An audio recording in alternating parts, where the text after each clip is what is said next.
So the Las Vegas Raiders have officially begun the fully padded portion of training camp, and like other teams, the Raiders are finally getting after it, and the offensive linemen are getting after the defensive linemen, the linebackers are hitting the running backs, the corners, the receivers are all going full speed, and we got a ton of updates coming out. We're going to start right away with some trench talk and just kind of get right into it. You guys can see this first clip that's coming out of training camp. This one is basically a 3-on-3 drill where you're going to get Maxx Crosby, Divine Diablo, and Christian Wilkins going up against our first team offensive line, specifically from center to right tackle. So you got Andre James, Dylan Parham, and Thayer Munford. And essentially the quarterback's running some sort of wide zone concept. And let's break this down a little bit. So let's get into some of the details of this play. So Thayer Munford has to wall off Maxx Crosby, but Maxx Crosby's going to do a good job getting right behind Thayer Munford. To me, this is a phenomenal job by Crosby because he actually ends up in the backfield, and he ends up in a position that you don't want him to necessarily be in. Because right now he is behind Thayer Munford, and he's not really walled off, right? Like the running back could not even hit this right to the backside of Munford if that's where the lane ultimately opens up, because Maxx Crosby would be able to grab onto him. Essentially what you want Thayer Munford to be able to do is as he makes contact here with Maxx Crosby, you want to kind of keep him right about there. That way if the running back does hit this to your gap, essentially right to the inside gap, the defenseman's not able to get there. Now, Maxx Crosby does a great job on this one, right? Dylan Parham's going to do a phenomenal job going up against Divine Diablo. Diablo obviously understands it's going to be a run play. There's no element of a pass situation here, right? We know that this drill is really just a practice 3-on-3 specifically, and to have these guys hold their run fits. So Divine Diablo is going to come full speed downhill, and he should honestly be able to win this. He does a pretty good job initially, but Parham does a great job keeping those feet moving, and he's able to push back Divine Diablo. Now, to be fair, I think the defense does win this rep, to be honest, because the running back is not actually going to be able to hit it through either the A gap, the B gap, or the C gap. Instead, he's going to have to actually just hit this to the left of the center. And keep in mind, there's no defensive lineman out there. There's no offensive lineman out there either, right? So Christian Wilkins does a good job holding his gap. And you can see all three of these guys do a pretty good job holding the outside gap. And the running back does end up hitting this to the left side of Andre James specifically. Pretty interesting drill nonetheless. Again, first day of pads. There's no ramp up period from this point forward, right? These guys are going to go full speed. They're going to hit each other. They're going to get after it. And that's kind of what Antonio Pierce told us as well earlier. He expects the O-line to actually play better now, given the fact that the Las Vegas Raiders offensive line has their pads on. Right, at this point, it should be easier for them going up against the defensive lineman. I will say, without pads, without being fully out there and hitting and going full speed, it does make it harder for the offensive lineman as opposed to the defensive lineman. But we got other videos coming out as well. The Raiders on this one here specifically are going to be practicing something that, we've been told that Brock Bowers is going to be going in motion a lot. Brock Bowers is going to be giving the football a lot. And we've been told this is going to be one of the staples of the Las Vegas Raiders offense. And you can see exactly what's happening on this play. You're going to essentially get a tight end and go into motion. The quarterback's in shotgun, and he's basically just going to flip the ball up to the to the tight end that's essentially going in motion. All right, so again, pretty interesting drill. You see the quarterback here is going to take the ball. It's a shotgun snap from Andre James, and he's going to just flip it right to the tight end that's going in motion. Again, we expect Brock Bowers to get the ball a lot. We expect Michael Mayer to even get some handoffs and potentially, get some rushes this year. I think both Brock Bowers and Michael Mayer are going to both play the same position, right? They're going to essentially be able to, both flip back and forth between the inline guy, the guy in the slot. I think both guys will be able to take these handoffs the way the quarterback's giving to the tight ends here. They'll essentially be able to run these plays right here, right?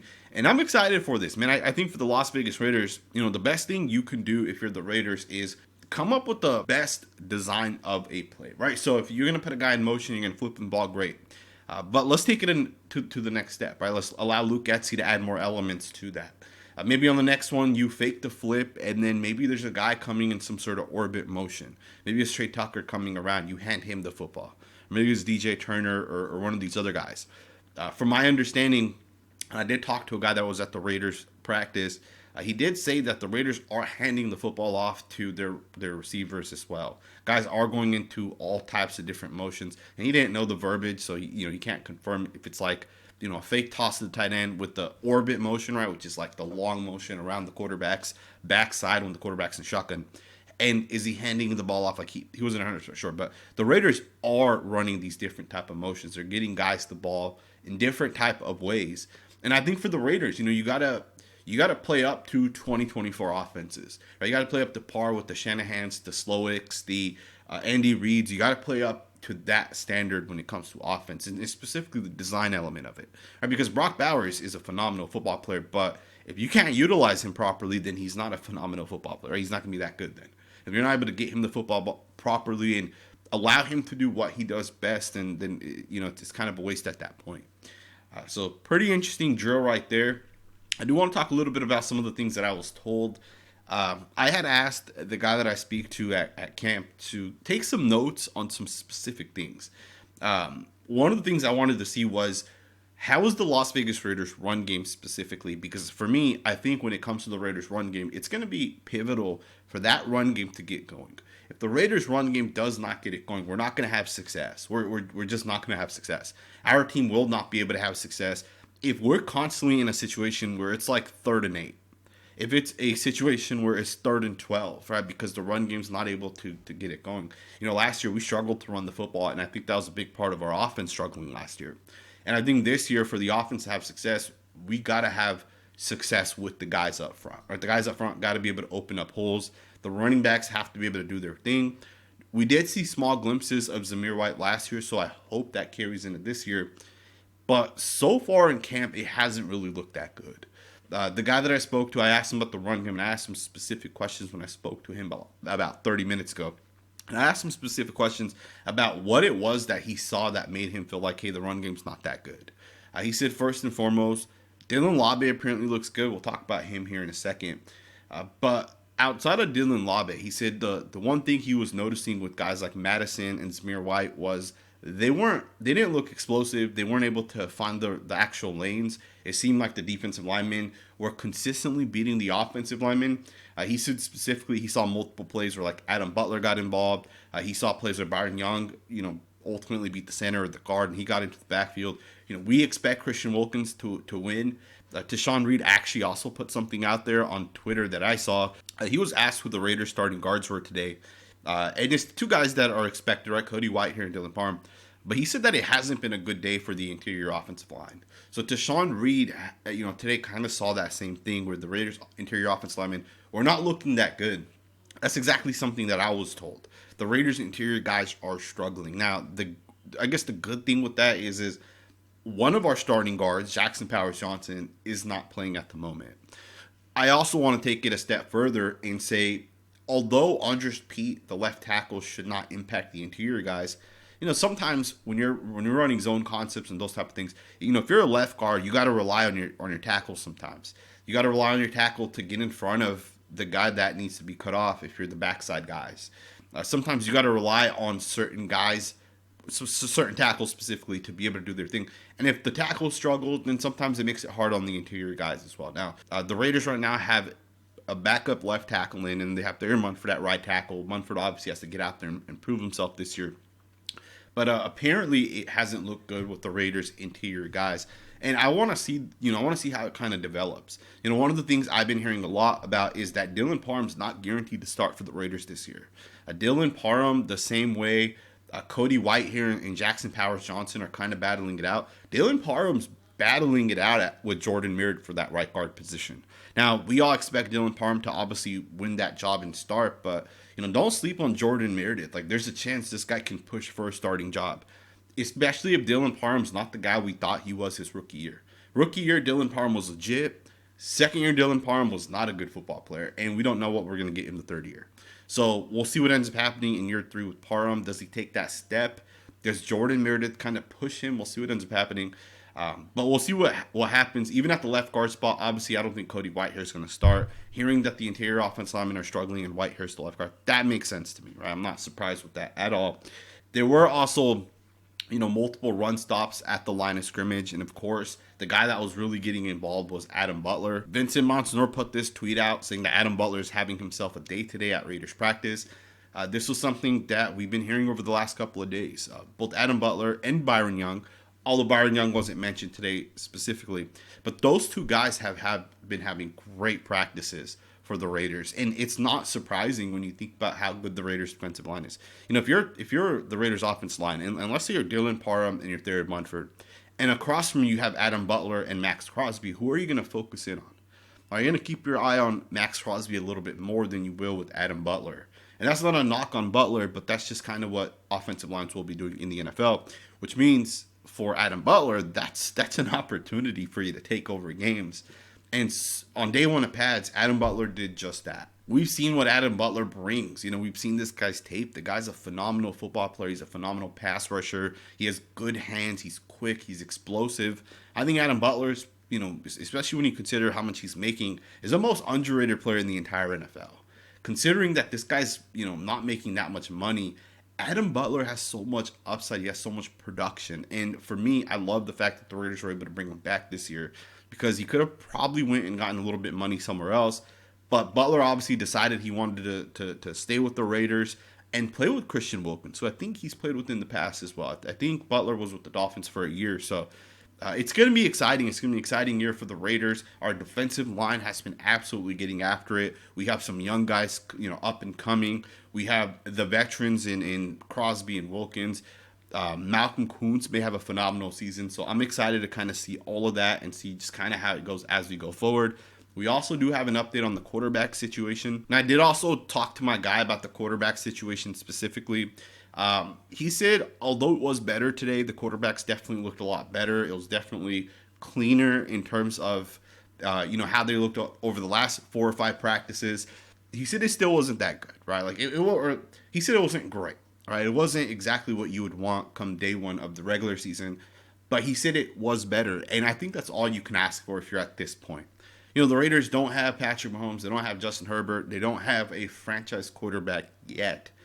But what we do have is we do have a new scheming system. We do have 2 quarterbacks with, you know, ceilings where we don't really know, you know, what it could ultimately be.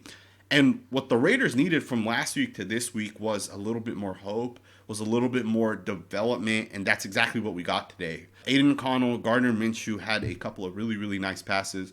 Although, from my understanding, Aiden O'Connell wasn't as good as Gardner Minshew. Aiden O'Connell did have some misses.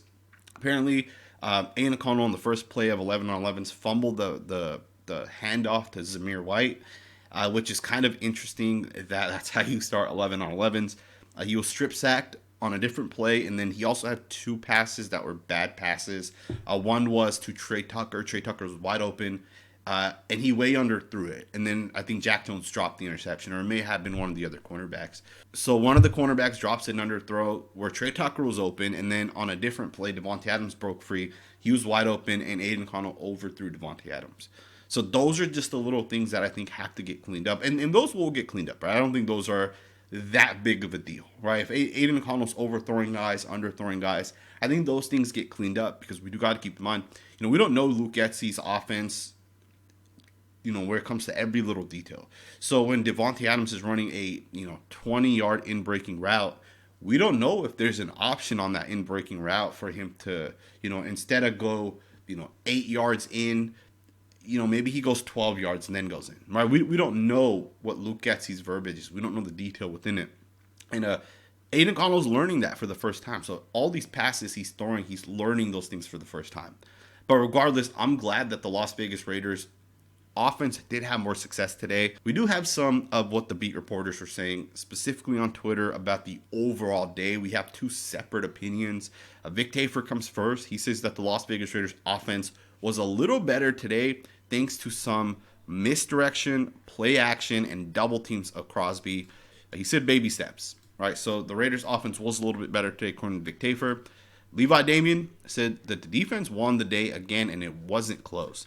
Aiden O'Connell had a nice deep throw to Jacoby early on, and Minshew led a decent drive inside the 20 to finish it off. Other than that, not much good on the offense. So you got different guys that were there that saw everything firsthand experience. You got different guys saying different things. But it's not surprising to me, to be honest, to hear that different guys see it differently, right? I think it was another guy that said the Raiders offense had a phenomenal day, right? And it doesn't surprise me, right? Because these guys at the end of the day, you know, they're writers. They're journalists that went, you know, to school to write. And that doesn't mean that, I'm not saying they're stupid or anything like that, right? Obviously, they know football. They've been watching football for years.